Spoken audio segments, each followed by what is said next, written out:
Welcome to month 3 of the Stellar Stars block of the month. I am really excited to share this month's block with you, plus a new accent block called Shadow Blossom, which is this little guy here. And this is our first jump into machine applique, which is one of my favorite techniques in all of the quilting world. There will be a complete separate video on the machine applique for this, and I'll go over what you need for it in just a bit in this part of the video.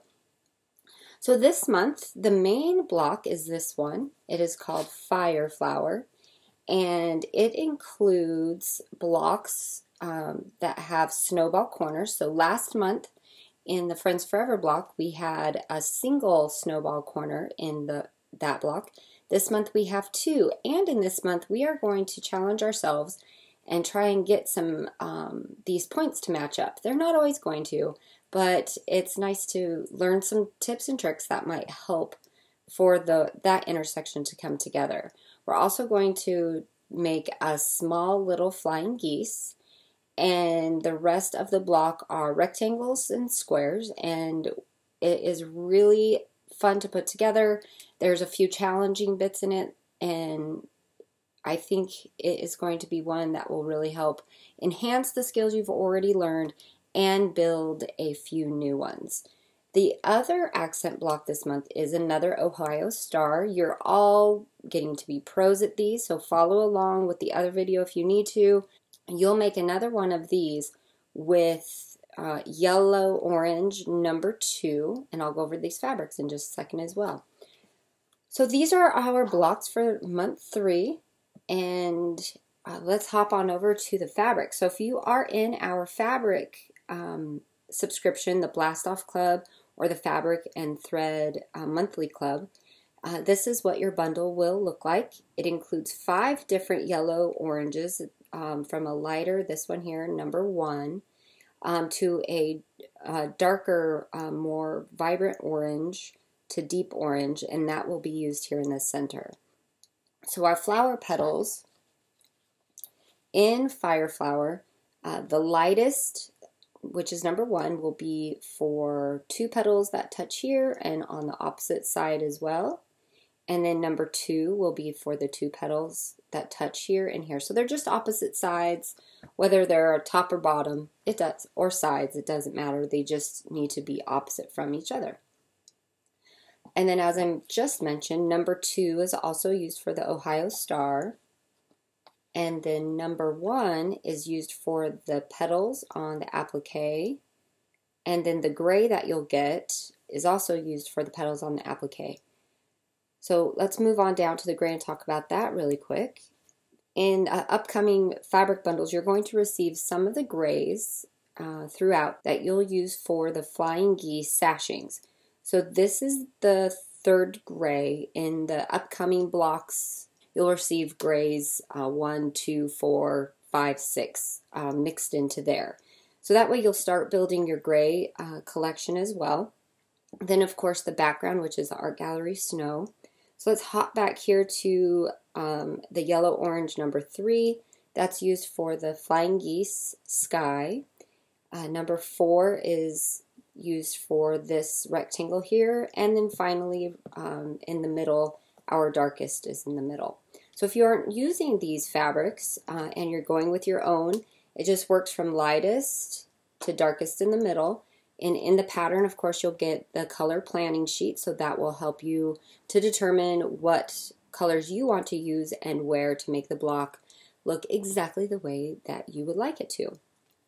Now, the threads that we're going to use this month that are included in the thread set are a really lovely collection of yellows to oranges. We've got perlé, which is that wonderful thread for hand embroidery. We have 2 spools of that. We've got 2 skeins of the Dalgé, which is a 7-strand floss. And we have 2 spools of the 103, which are these 2 here, and they are really nice for machine and handwork. And then the Silk Surfine, which I will be using for piecing this entire block. This block can also be pieced with a neutral or a white if you're not getting the threads. or if you have the piecing set, the white will work out great. But I am going to use this, it's number 2674 for the piecing of my block. In addition, I am going to introduce here the Sulky monofilament thread, Sulky Invisible, in clear. It is a polyester thread. It's really strong. It holds up to wear, tear, heat, use, all those things really well. It works quite nicely on my machine. I use it on a Bernina. I have used it on a couple of other brands of machines, and it usually works really well. I do hear, especially in teaching, often how monofilaments can be troublesome in some machines.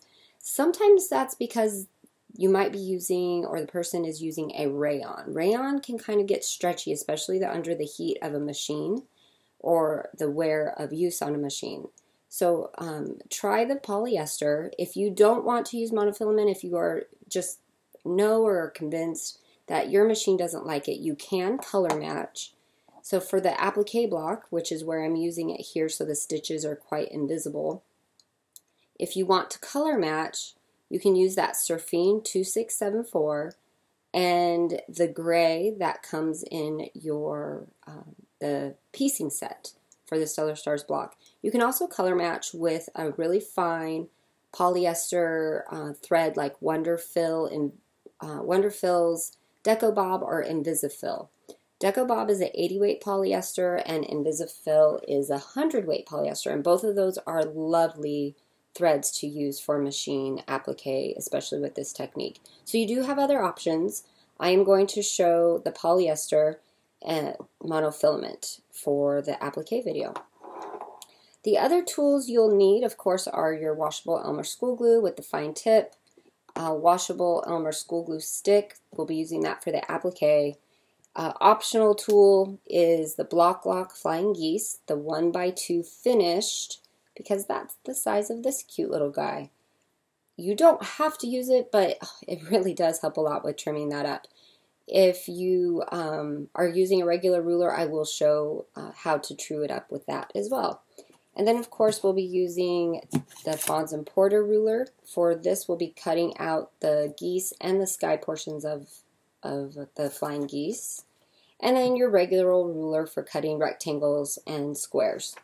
So we're going to go ahead and clear our space. I've already got my fabrics prepared, and we're going to just jump right in and get making our Fire Flower block for month 3 of the Stellar Stars block of the month.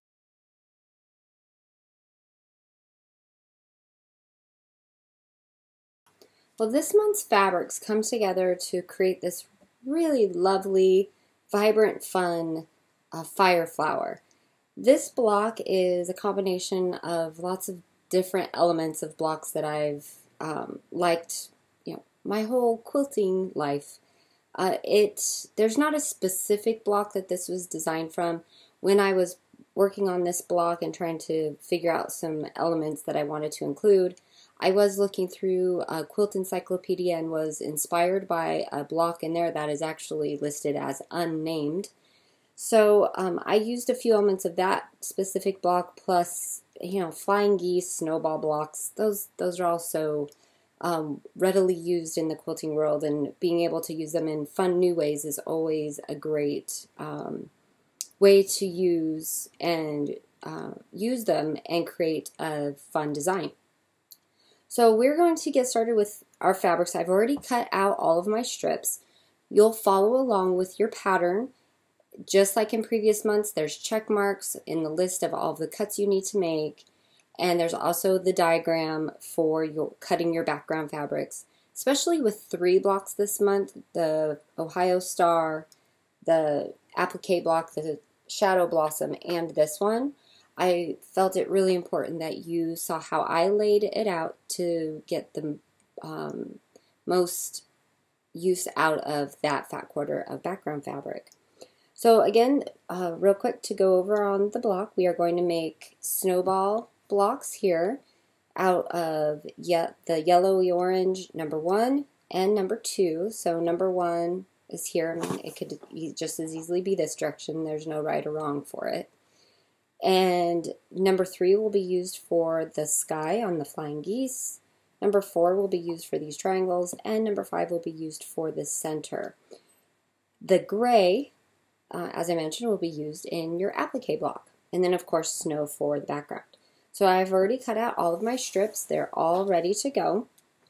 And I'll get those subcut, and I'll walk you through subcutting them to get all of the parts and pieces made that you need for your fire flower block. This is our centerpiece. It's just a simple little square and it stays just like that. So I'm going to put that off to the side, and I'm going to go ahead and start with the color number 1. Color number 1 is going to be cut into 4 squares, and those squares will become 4 petals, and we'll have the snowball corners and they'll have the snowball corners sewn and trimmed for those. So this strip is ready to go, and I'm just going to cut it into 4. Now, what I can do is both of these, if you want to be efficient. I like to do everything really, break it down step by step for you guys in the videos, but now that we're into month 3, you could, since these are both going to become the same exact thing, I have the color number 1 and number 2, you can stack and cut these at the exact same time. So why don't I go ahead and do that?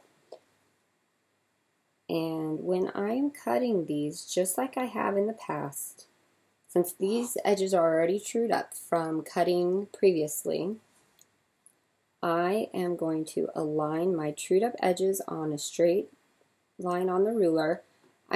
Like I did before, I'm not going to align up here simply because I can see that dashed line of my ruler much more easily.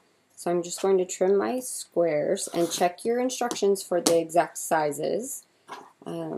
If you're checking out the ruler, you can probably see what the size is going to be, but do check out your pattern and so you can know what your measurements are supposed to be. This is the 3.5 inches. So be sure to separate. Okay, this is really important when you stack and cut 2 different colors that are going to be the same sizes. Separate them so you don't just stack them and then forget which colors are which. So again, we'll do the second one. So we've got 2 done, and I'm going to separate it and hopefully not get it all mixed up. And then number 3.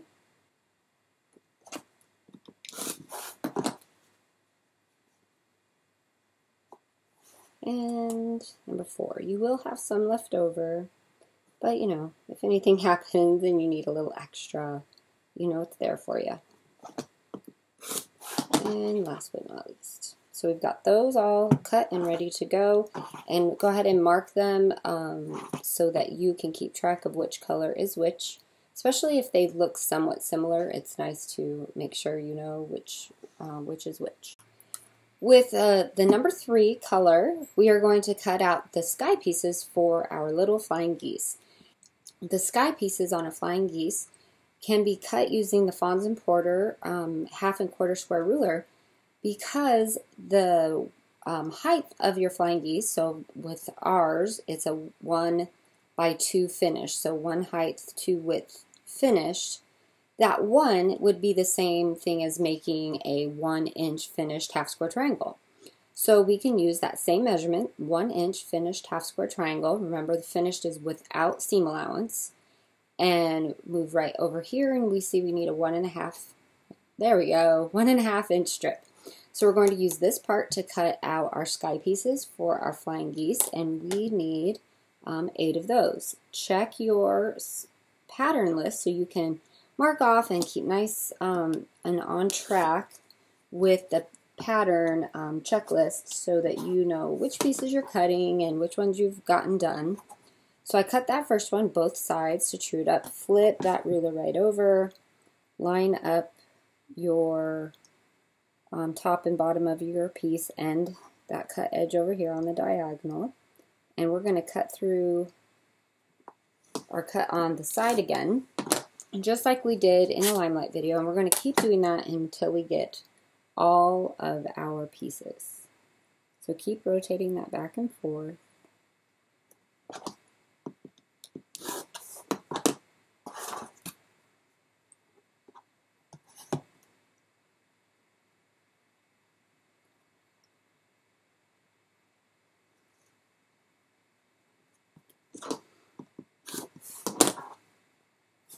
It's halfway there.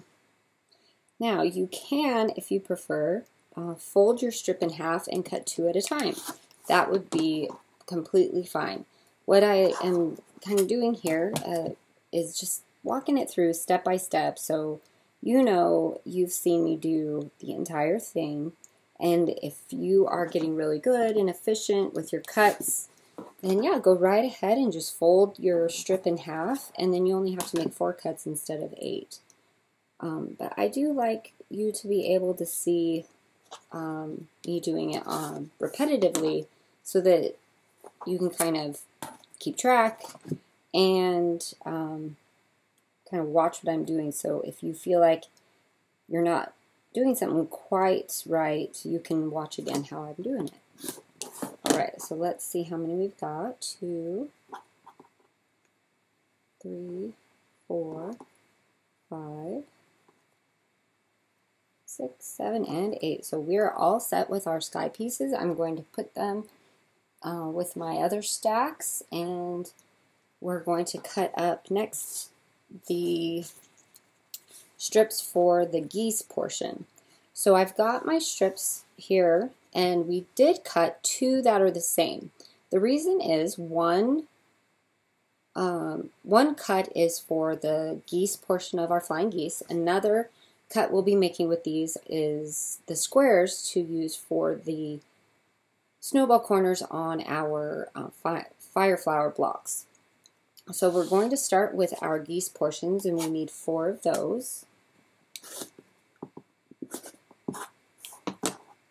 If you folded it in half, you'd get 2 cut out, but then you'd have to, well, you can.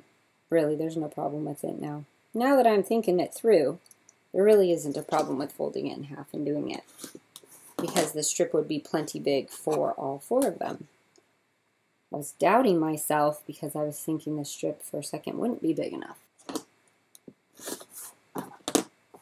And last one. Again, we're making sure the fabric is tucked underneath that little tip on the corner. Sometimes it's hard for me to see on my mat with the white on it. Alright, there we go. And last one. Okay. Now I can use this. I'm going to put these up here with my flying geese pieces, keep them all together. Next, I'm going to go ahead and stack the 2 strips, the remainder or remnant of that first one, on top of the other, and I'm going to start cutting my little squares for the snowballs. Check your quantity on your pattern for how many you need, because there is a good amount, 16 total actually, so you do need to make sure you get all of those cut. So just true that up, just like I did, and there's 2. And now we'll just kind of cruise through and get all of them done.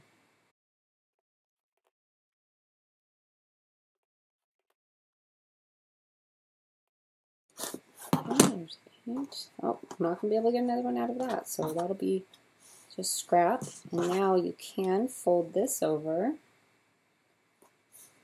You'll have to true up this edge again because it one side is squared up, but this one, the other side was not. So I'll just scooch in the ruler a little bit and I'll true up that side.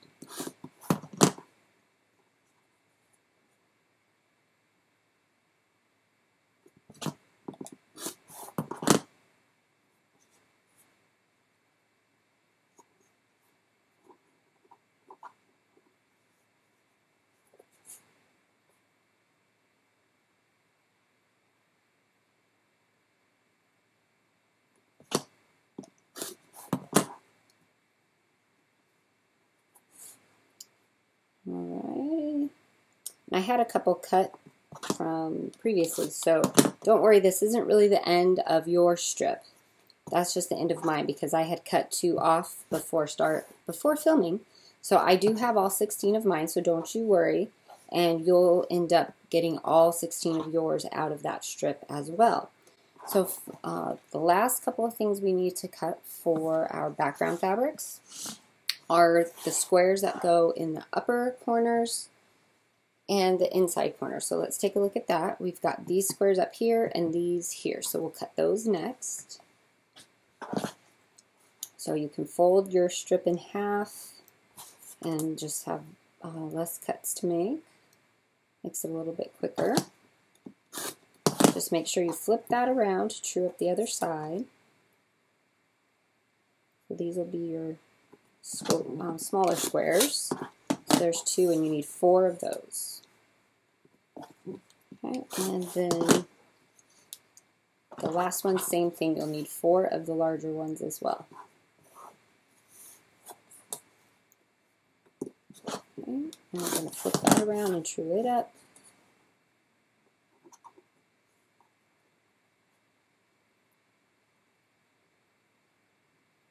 So we've got 1, 2, and this will be 3 and 4, and then we'll be ready to sew.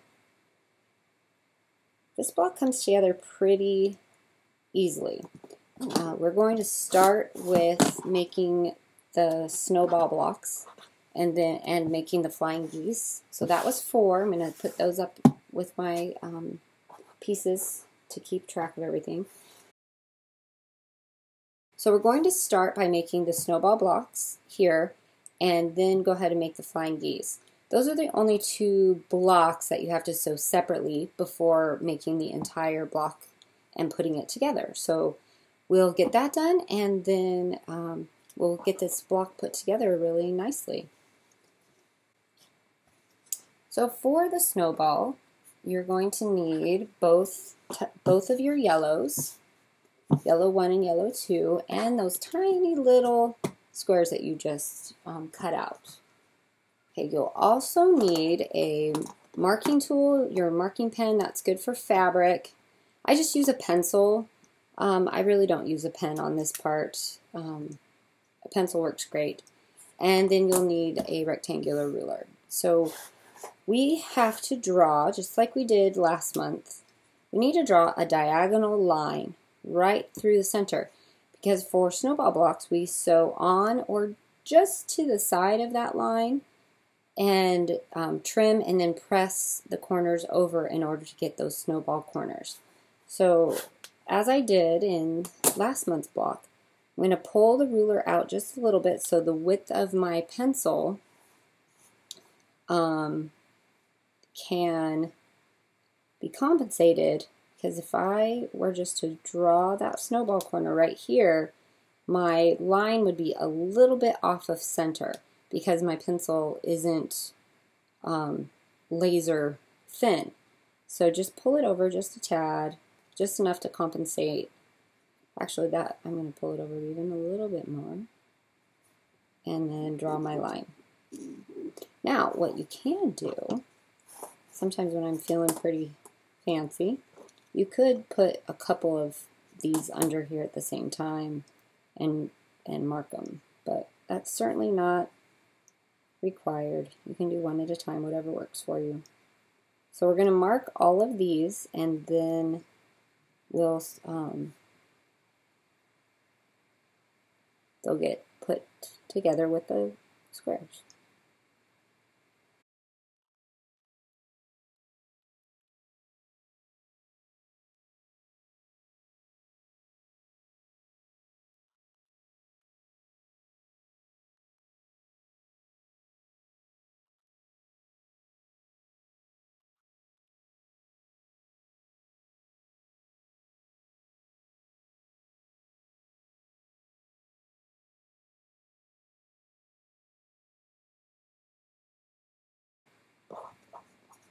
All right, last one. And next, just like last time, we're going to glue base these onto the corners of these for sewing. It really makes a big difference. I like it so much better, especially with these tiny ones, rather than pinning. If you pin it, these can shift so easily and really make things go off center.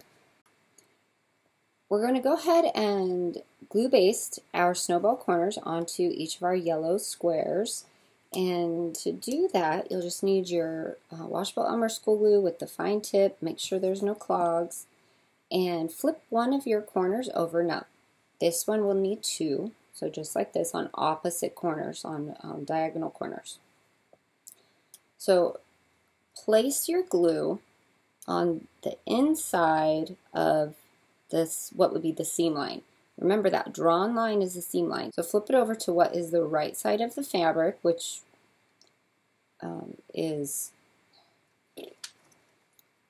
so flip it over to what's the right side of the fabric, and we're going to draw the line of glue just 1/8 of an inch or so toward the seam allowance corner of that snowball. And then we're going to place it right in its place, just square it up and match it up with that other corner, and then heat set it. And you'll repeat that for each square. So I'm going to draw a line of glue. I'm going to flip this around, because if I put this on right here, that glue will be on the block side. So I'm going to rotate that around and make sure it's on the seam allowance side. Line that up and heat set it, and we'll repeat that for all of the squares. And then when we sew, we'll sew on or just to the outside of that line.